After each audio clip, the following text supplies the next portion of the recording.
Novai. Tá. Nessa região de Novai, foi o seguinte, foram 65 mil camponeses, 65 mil camponeses, que a situação, isso por relatórios vindo da GPU, que substituiu a Tcheca, que era a antiga polícia política do governo soviético.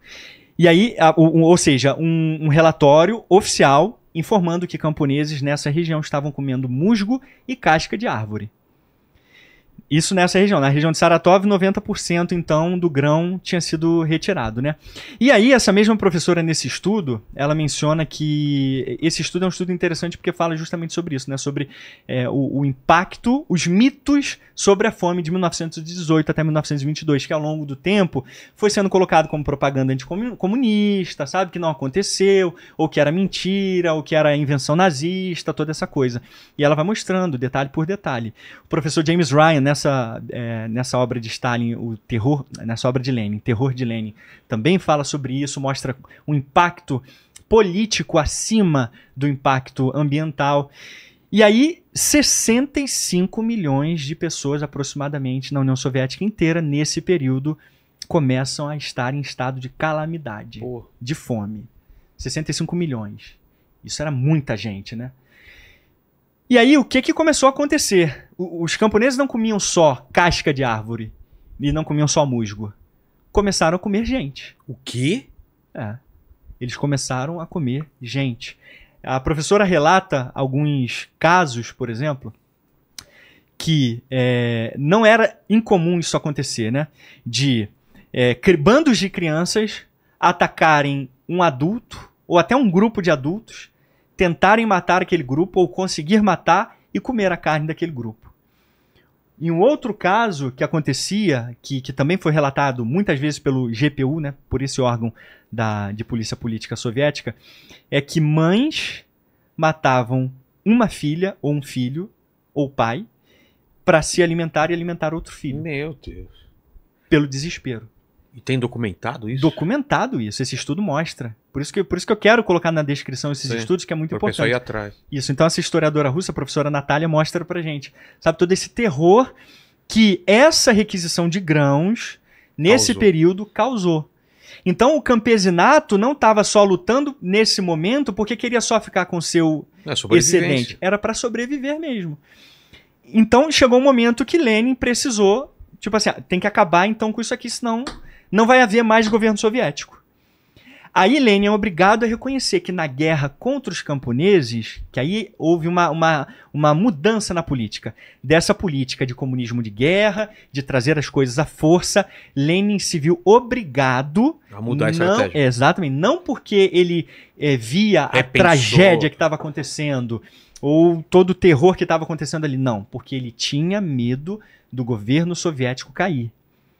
Tanto que ele diz claramente nas suas referências, nas suas obras, e a gente pode ver isso nessas referências que a gente está falando aqui, que se a gente não fizer uma concessão aos camponeses, o governo soviético não vai aguentar, o governo soviético vai cair. Então precisamos fazer uma concessão porque nós fomos derrotados. Aí ele criou a tal da nova política econômica, que permitiu com que os camponeses ficassem com seus excedentes e começassem a pagar taxas para o governo. Então o governo passou a receber taxas. Isso facilitou, isso trouxe até um certo alívio para a economia. Porque os camponeses entenderam o seguinte, olha, pelo menos, né, pagando em taxa não é a gente ser extorquido. Então os camponeses, de certa forma, foram cooperando também e a economia começou a melhorar a partir disso aí.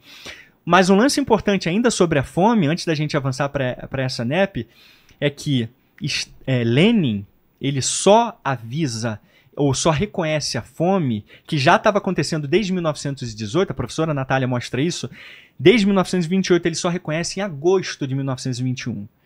Ou seja, milhões de camponeses já foram morrendo nesse período.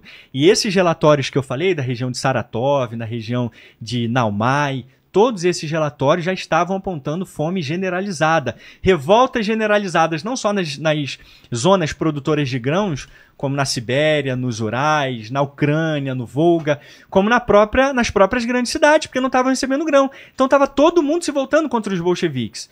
Moscou, São Petersburgo, Saratov, Novgorod, todas essas regiões que eram grandes cidades começaram a se revoltar contra os bolcheviques. Então eles estavam encurralados.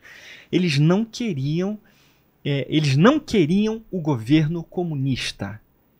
E aí não só os camponeses. Lembra daqueles marinheiros de Kronstadt, sim, que eu falei para você, que ajudaram os bolcheviques a tomar o poder? Eles próprios se revoltaram contra os bolcheviques. Contra aquelas medidas restritivas.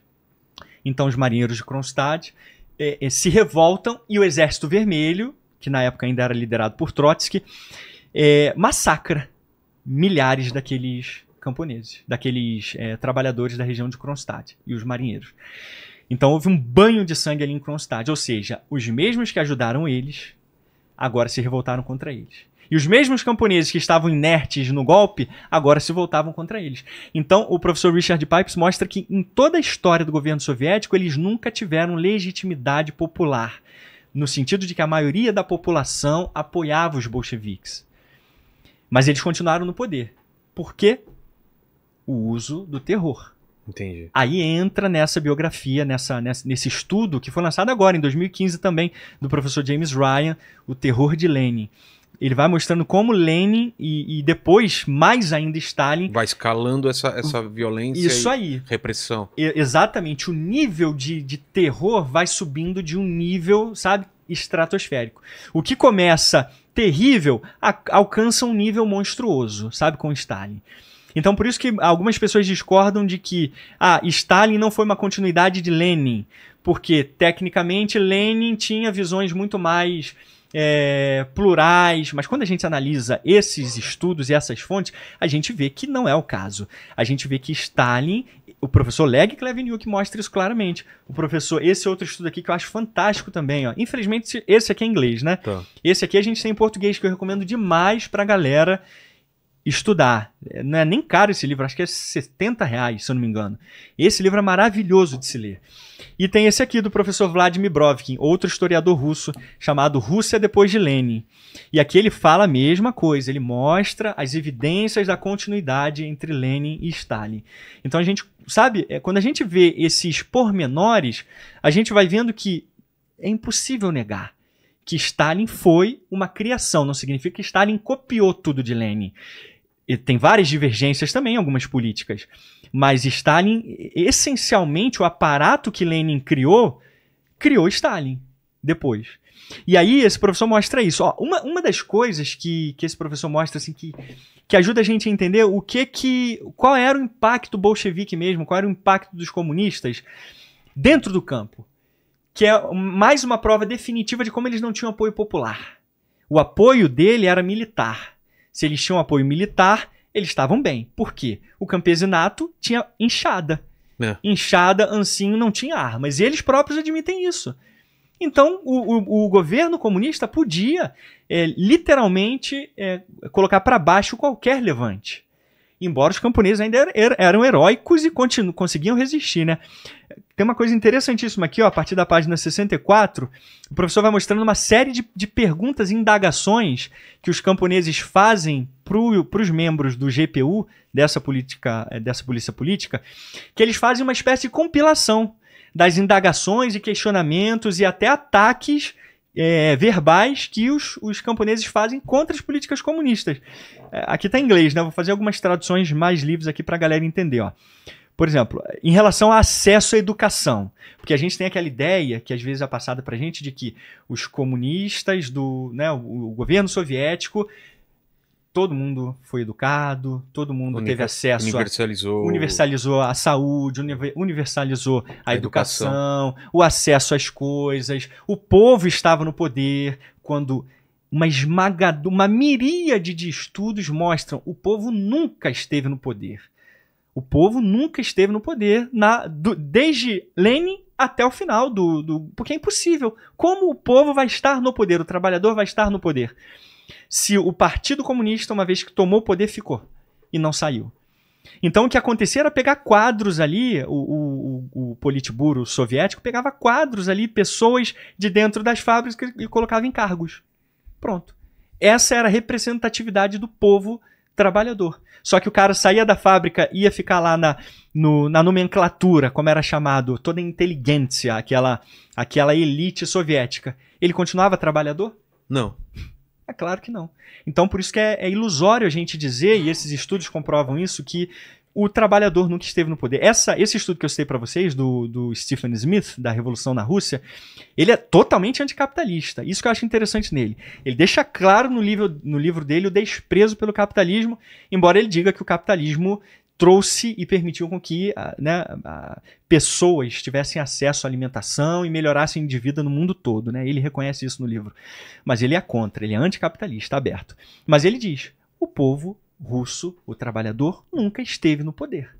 Quem esteve foram os bolcheviques. Então, sabe, quando a gente começa a compreender isso, a gente vai vendo que a realidade histórica soviética foi muito mais trágica e muito mais terrível do que a gente pode imaginar. E aí os camponeses, vendo isso, os próprios camponeses vendo isso, eles querem questionar. Como assim? Como assim as coisas estão melhorando? Uma das perguntas aqui sobre esse lance que a gente falou de acessibilidade às coisas. Ó. Por que só a inteligência, ou a elite, né, está recebendo acesso à educação superior? E por que dificilmente os camponeses são aceitos? Uma das indagações aqui. Ó. Essa indagação foi feita no Congresso dos Sovietes de Orekozo-Zuevo, uma região chamada Orekozo-Zuevo. Uma outra pergunta aqui. Ó. Por que a maioria dos oficiais são membros do Partido Comunista? Por que os comunistas estão armados? ou seja, os camponeses não estavam, os comunistas sempre estavam armados. Outro grupo de perguntas assim, por que isso aqui é uma história social? Por isso que é importante a gente entender a visão dos camponeses reportado pelos próprios relatórios da GPU. Ó, olha em relação a esse lance dos grãos, né, que a gente falou ainda há pouco. Os trabalhadores, camponeses falando, os trabalhadores têm um débito com os camponeses, que eles não pagaram. Os trabalhadores têm um débito com os camponeses que eles não pagaram. E ainda assim, sob o comunismo de guerra, nós pagamos uma porcentagem de grãos, né, 20% de grãos, e agora sobre a NEP, sobre essa nova política econômica de liberalizar, eles estavam pagando 200%.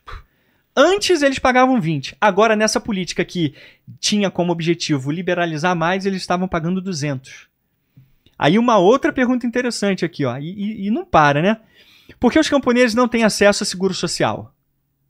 E os comunistas têm? Por que em outros países tem sindicatos dos camponeses e aqui nós não podemos ter? Porque sindicatos geram baderna. Organização. Luta, né? Eu não sou contra, por exemplo, sindicatos. Eu acho que sindicato tem seu papel, embora muitos sejam corruptos. Mas o sindicato tem seu papel. Então, a baderna, por assim dizer, que os sindicatos causavam era prejudicial para os bolcheviques, essa união dos camponeses, né? Ó, olha que pergunta interessante, essa aqui na região de Gomel, da província de Gomel. Por que não existe liberdade de expressão? Camponeses, a maior parte da população, indagando ao GPU por que não existia liberdade de expressão. O que a revolução deu aos camponeses? Olha que pergunta interessante essa aqui, cara. É possível equalizar talentos humanos e trazer todo mundo para o mesmo nível? Os próprios camponeses não conseguiam compreender como todo mundo conseguiria ser igual. Poderia ser nível.